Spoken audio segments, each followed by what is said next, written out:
अस्सलाम वालेकुम viewers, colour news के साथ मैं हूं आपकी मेज़बान मीरब शहज़ादी। गज़ा की जंग के 6 माह मुकम्मल, फतह से एक कदम दूर हैं नेतन्याहू।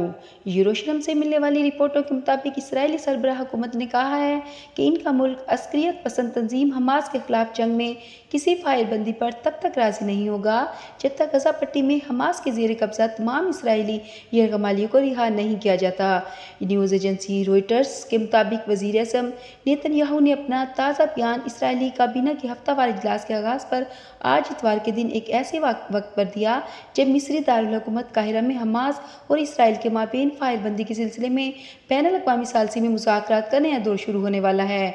गज़ा में अहदाफ को निशाना बनाने के लिए AI का इस्तेमाल तशवीशनाक है। नेतन्याहू ने काबीना के इजलास के आगाज़ पर कहा कि मुसलसल बढ़ते हुए बैनुल अक़वामी दबाव के बावजूद इनका मुल्क गज़ा पट्टी पर हुक्मरान फ़लस्तीनी अस्करियत पसंद तंजीम हमास के इंतहाई नौयत के मुतालबात के आगे सर नहीं झुकाएगा। साथ ही नेतन्याहू ने यह भी कहा, इसराइल गज़ा की जंगें अपनी कामयाबी से अब महज एक ही कदम दूर है, मगर हमने इसके लिए जो कीमत चुकाई है वो बहुत तकलीफ और दिल तोड़ देने वाली है। इसराइली वज़ीर-ए-आज़म नेतन्याहू ने फायरबंदी से मुतल्लिक आज जो बयान दिया, इसकी मुखातिब बैनुल अक़वामी बरादरी भी थी और काहिरा में सालसी कोशिशें करने वाले सियासी और सफारती हल्के भी।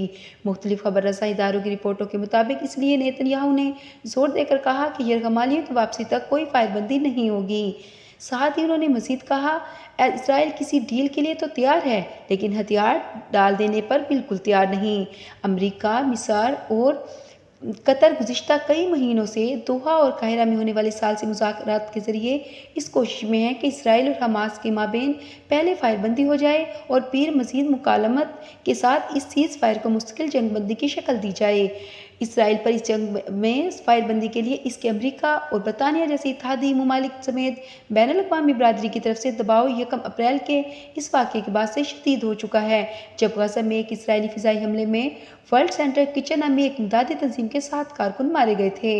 इसराइली फ़ौज और मीडिया ने आज बताया है कि कई माह तक जारी रहने वाली ज़मीनी कार्रवाइयों के बाद, जिनके नतीजे में गज़ा पट्टी का इलाका पूरी तरह तबाह हो चुका है, इसराइली फ़ौज दस्ते इतवार 7 अप्रैल को जनूबी गज़ा से वापस चले गए। फ़ौज की तरफ से जारी करदे एक बयान के मुताबिक इसराइल ने जनूबी गज़ा पट्टी से खान यूनिस के शहर समेत अपने तमाम फ़ौजी दस्ते वापस बुला लिए हैं। साथ ही इसराइल फ़ौज की तरफ से न्यूज़ एजेंसी से AFP को भेजे गए एक बयान में यह भी कहा गया, जनूबी गज़ा से इनखला के बावजूद इसराइली फ़ौज की एक मुनासिब फ़ोर्स मुहासरा शदीद गज़ा पट्टी के बाकी मानदा हिस्से में अपनी कार्रवाइयाँ करती रहेगी। इस बयान के बाद सलामती अमूर के एक इसराइली माहिर उमर दोस्तरी ने AFP को बताया, जनूबी गज़ा पट्टी से इसराइली फ़ौजी इनखला जंग हिकमत अमली ही का हिस्सा है और एक स्ट्रेटेजिक इक़दाम है। इसका मतलब ये बिल्कुल नहीं कि यह जंग किसी भी तरह अपने इख्तिताम की तरफ बढ़ रही है।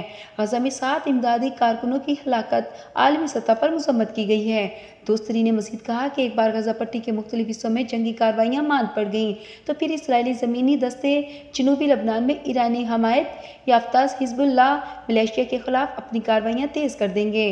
गज़ा में हमास के ज़ेर इंतज़ाम वज़ारत सेहत के मुताबिक आज इतवार के दिन तक इस फ़लस्तीनी खित्ते में जंग के दौरान मजमूई तौर पर कम अज़ कम 33,175 अफराद मारे जा चुके हैं। इनमें बहुत बड़ी तादाद बच्चों और ख़वातीन की थी। पोप फ्रांसिस का गज़ा में फौरी जंगबंदी का मुतालबा किया है। ठीक 6 माह कबल हमास के सैकड़ों अस्करियत पसंदों ने गुज़िश्ता पर 7 अक्टूबर को इसराइल पर जो दहशतगर्दाना हमला किया था, इसमें भी 1170 इसराइली और गैर मुल्की मारे गए थे, जिनमें अक्सरियत आम शहरियों की थी। इसके अलावा वापस जाते हमास के जंगजू 250 के करीब इसराइलियों को यरगमाल बनाकर अपने साथ भी ले गए थे। इनमें से 100 से ज़ायद यरगमाली अभी तक गज़ा पट्टी में हमास की कैद में हैं।